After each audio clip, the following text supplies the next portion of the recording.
Hidup yang disucikan oleh Ellen G. White. Bab 2. Prinsip-prinsip pertarakan Daniel. Nabi Daniel memiliki tabiat yang mulia. Ia merupakan contoh cemerlang tentang keadaan manusia bila bersekutu dengan Tuhan, sumber hikmat itu. Catatan kehidupan hamba Tuhan yang saleh ini terbuka agar dapat menguatkan orang-orang pilihan untuk menghadapi penderitaan dan pencobaan di kemudian hari. Ketika bangsa Israel bersama raja, kaum bangsawan dan imam-imam mereka diangkut ke tempat pengasingan.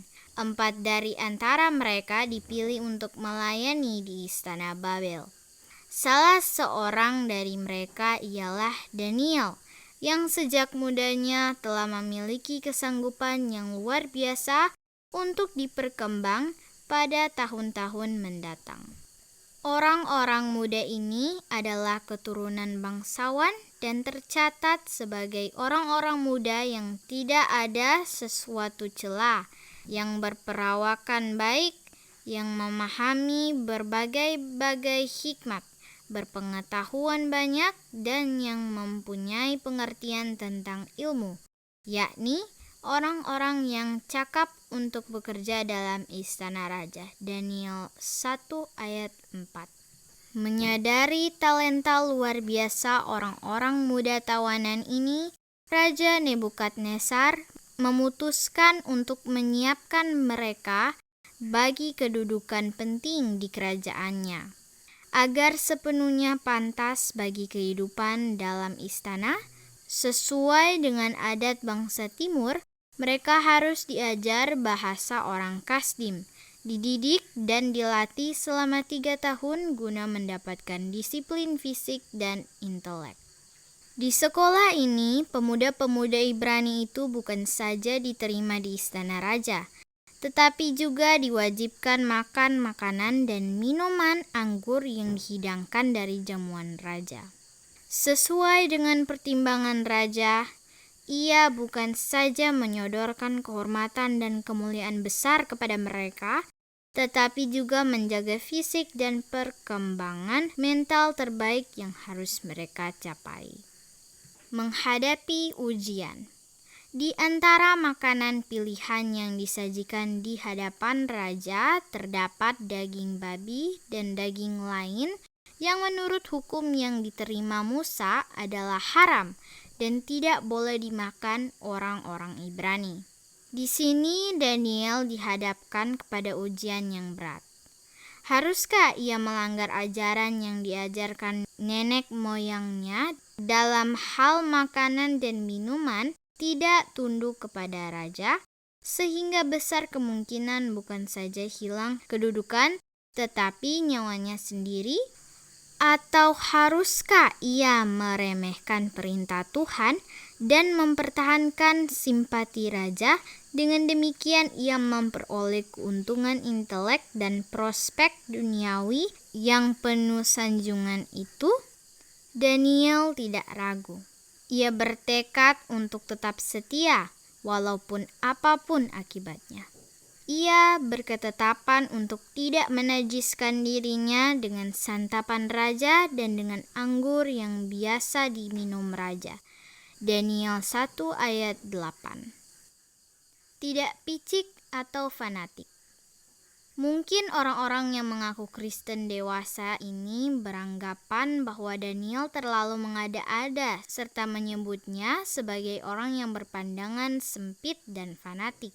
Mereka menyangka masalah makan dan minum adalah sesuatu yang kecil risikonya, sehingga mengapa sampai harus mengambil pendirian seperti itu, yang akan mengorbankan segenap keuntungan duniawi. Tetapi orang-orang yang berpikir demikian akan mendapati pada hari penghakiman bahwa mereka telah berpaling dari tuntutan Tuhan dan membuat opini mereka sendiri sebagai suatu standar penentu yang benar dan yang salah. Mereka akan mendapati bahwa apa yang tampaknya tidak penting bagi mereka Ternyata tidak demikian halnya pada pemandangan Tuhan. Tuntutan-tuntutannya harus dilakukan dengan suci. Mereka yang mengaku dan menurut satu dari perintah-perintahnya karena senang melakukan demikian, tetapi menolak perintahnya yang lain karena hal itu menuntut pengorbanan, berarti telah merendahkan standar kebenaran dan dengan demikian telah menuntun orang lain meringankan tuntutan hukum Tuhan yang suci. Demikianlah firman Tuhan, sudah seharusnya menjadi peraturan kita dalam segala sesuatu. Suatu tabiat yang tak bercela.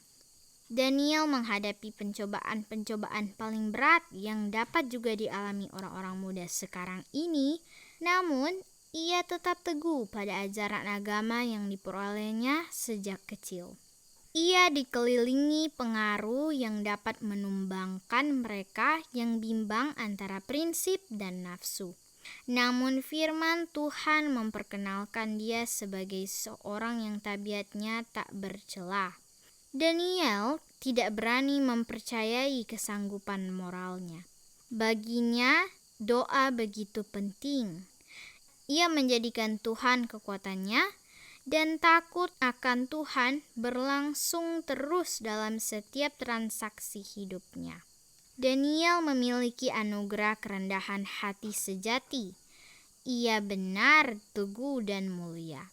Ia berusaha hidup damai dengan sekalian orang, namun pada saat yang sama hidupnya teguh bagaikan daun pohon kedar jika menyangkut prinsip.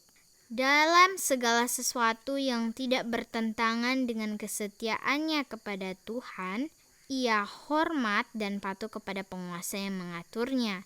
Namun baginya tuntutan Tuhan begitu tinggi sehingga tuntutan para penguasa dunia dianggapnya nomor 2. Ia tidak akan terbuai oleh pertimbangan yang mementingkan diri yang mengalihkan dia dari tugasnya.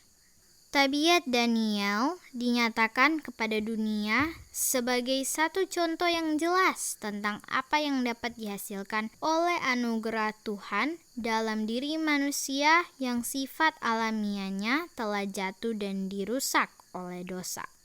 Catatan tentang keteladanan hidup penyangkalan dirinya merupakan kekuatan bagi kemanusiaan kita. Dari pengalamannya, kita boleh mengumpulkan kekuatan untuk menolak godaan dengan mulia dan tetap teguh di dalam anugerah kerendahan hati, berdiri demi kebenaran di bawah pencobaan yang paling berat sekalipun. Perkenan Tuhan lebih berharga daripada kehidupan.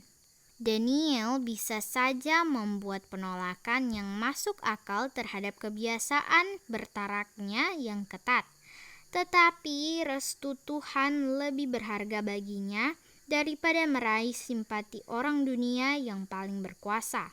Bahkan lebih berharga daripada hidup itu sendiri. Karena perilakunya yang penuh hormat membuat Melzar, pegawai yang dipercayakan bagi pemuda Ibrani ini, jadi berkenan kepadanya. Daniel berani memohon agar mereka diperbolehkan untuk tidak makan dari santapan raja atau minum dari anggur yang biasa diminum raja. Melzar takut kalau dia meluluskan permohonan ini karena bisa saja menimbulkan amarah raja yang berarti membahayakan hidupnya. Sama seperti kebanyakan orang dewasa ini, ia berpikir bahwa dengan bertarak bisa saja menyebabkan orang-orang muda ini menjadi tampak pucat dan sakit-sakitan dan loyo. Sementara makanan mewah dari santapan raja akan membuat mereka berwajah segar dan gagah serta meningkatkan aktivitas tubuh dan pikiran mereka. Daniel meminta agar masalah itu diputuskan setelah diberi kesempatan membuktikannya selama 10 hari. Selama jangka waktu tersebut, para pemuda Ibrani ini diizinkan makan makanan sederhana. Sementara sahabat-sahabat mereka yang lain tetap ikut makan dari santapan raja. Akhirnya permohonan mereka dikabulkan. Daniel merasa yakin bahwa ia telah menang dalam masalah itu. Meskipun ia masih seorang muda, ia telah melihat pengaruh yang berbahaya dari minuman keras dan hidup mewah terhadap tubuh dan kesehatan pikiran. Tuhan mempertahankan hamba-Nya. Setelah berakhir 10 hari, hasil yang diperoleh sangat berbeda dengan yang diharapkan Melzar. Bukan saja dalam segi penampilan, kegiatan fisik, dan ketahanan mental mereka yang telah bertarak dari kebiasaan itu juga menunjukkan superioritas yang jauh lebih tinggi dari teman-teman mereka yang memanjakan seleranya. Alhasil dari ujian ini, Daniel dan teman-temannya diizinkan meneruskan pola makan mereka yang sederhana itu selama masa pendidikan dan pelatihan mereka dalam kerajaan itu. Tuhan menyatakan penghargaannya atas keteguhan dan penyangkalan diri pemuda-pemuda Ibrani ini, dan berkat-Nya dicurahkan kepada mereka. Ia memberikan pengetahuan dan kepandaian tentang berbagai-bagai tulisan dan hikmat, sedang Daniel juga mempunyai pengertian tentang berbagai-bagai penglihatan dan mimpi. Daniel 1 ayat 17.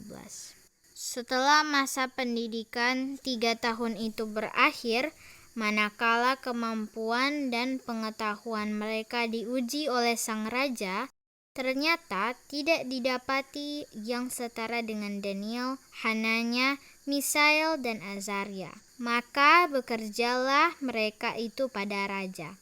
Dalam tiap-tiap hal yang memerlukan kebijaksanaan dan pengertian yang dinyatakan raja kepada mereka, didapatinya bahwa mereka 10 kali lebih cerdas daripada semua orang berilmu dan semua ahli jampi yang ada di seluruh kerajaannya. Ayat 19 dan 20. Pengendalian diri suatu kondisi penyucian. Kehidupan Daniel merupakan suatu ilustrasi yang diilhami tentang apa yang membentuk suatu tabiat yang disucikan. Itu menjadi satu pelajaran bagi semua orang, khususnya bagi orang-orang muda. Penurutan yang ketat terhadap tuntutan-tuntutan Tuhan membawa keuntungan bagi kesehatan tubuh dan pikiran. Agar dapat mencapai standar moral serta pencapaian intelek yang tertinggi, adalah penting mencari hikmat dan kekuatan dari Tuhan serta mempraktikkan pertarakan dengan saksama dalam segala kebiasaan hidup. Dalam pengalaman Daniel dan rekan-rekannya, kita menyaksikan kemenangan prinsip dari atas godaan untuk memanjakan selera. Kepada kita ditunjukkan bahwa melalui prinsip-prinsip rohani, orang-orang muda dapat menang terhadap pemuasan nafsu dan tetap setia terhadap tuntutan-tuntutan Tuhan, walaupun hal itu harus dibayar dengan pengorbanan mereka yang besar. Apa jadinya sekiranya Daniel bersama rekan-rekannya kompromi dengan para pegawai istana penyembah berhala itu dan menyerah pada tekanan tersebut dengan makan dan minum sebagaimana adat kebiasaan dalam kerajaan Babel? Penyimpangan satu kali pun dari prinsip akan melemahkan kepekaan mereka akan kebenaran dan kejijikan mereka terhadap kesalahan. Pemanjaan selera melibatkan pengorbanan, kekuatan fisik, kejernihan intelek, dan kuasa rohani. Selangkah saja salah dapat menuntun kepada yang lain sampai hubungan mereka dengan surga rusak, sampai akhirnya mereka dihanyutkan oleh pencobaan. Tuhan berkata, sebab siapa yang menghormati aku akan kuhormati. 1 Samuel 2 ayat 30. Sementara Daniel bergantung kepada Tuhannya dengan keyakinan yang tak tergoyahkan, kuasa roh bernubuat turun kepadanya. Sementara ia diperintah manusia dalam tugas-tugas kehidupan istana, melalui gambar dan lambang, ia telah diajar Tuhan untuk membaca segala rahasia yang terbentang di depan, yaitu perkara-perkara ajaib yang akan terjadi pada hari-hari terakhir untuk disampaikan kepada generasi mendatang.